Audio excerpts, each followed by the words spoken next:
welcome back. Once more, it's your favorite spoiler and ending explained from Movie Drilling. For more updates, you can like, comment, and subscribe to our channel. With just 4 episodes left, Masters of the Air Episode 5 marks the halfway point of the limited series run.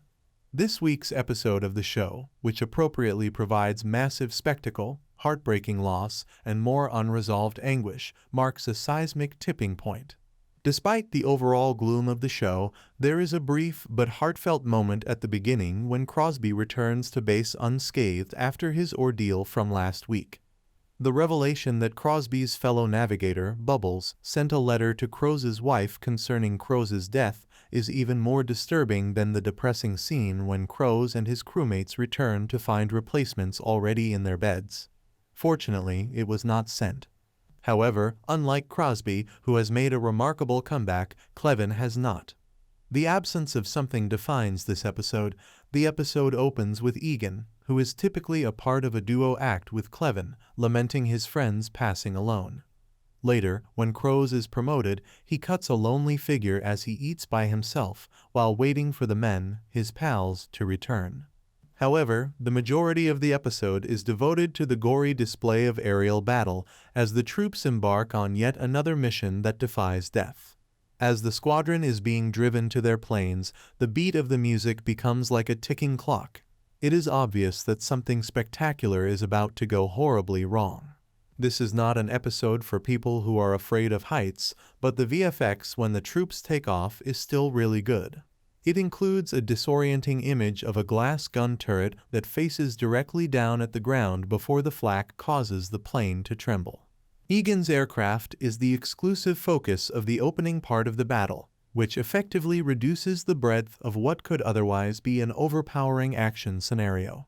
Flak rips gruesomely through the squadron, and while it would be easy to get lost in the sheer mayhem, the emotional beats hit considerably harder when we have familiar people to anchor us.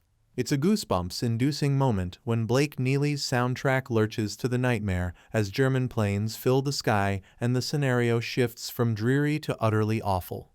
The ensuing combat is a blockbuster-sized battle, complete with flawless sound design that brings out every gunshot, droning motor, and agonized cry. In the end, Egan and his crew are forced to ditch their aircraft, sending them into a dizzying free fall until they land in Germany. It's impossible not to believe that Egan might have been safer in the air. Then Lt. Rosenthal appears in sharp focus. In the absence of more recognizable characters, he quickly establishes himself as a crucial figure to guide us forward. He also demonstrates excellent leadership qualities, maintaining his composure to drop the bombs only when necessary, dodging enemy planes in the course of the attack, and even humming a catchy song to uplift his crew. Since Rosenthal is mask-wearing for a large portion of this scenario, Nate Mann must rely solely on his eyes to capture the tension, focus, and resolve of piloting a plane in such dire circumstances, and he succeeds admirably. When Rosenthal's plane discovers that it is the only Allied aircraft still in the skies, it is unsettlingly unsettling. Debris floats down strangely slowly in the stillness, creating a phantom-like sight that emphasizes to us the complete destruction caused by this war. Nearly the whole bloody 100th has been lost in a single episode.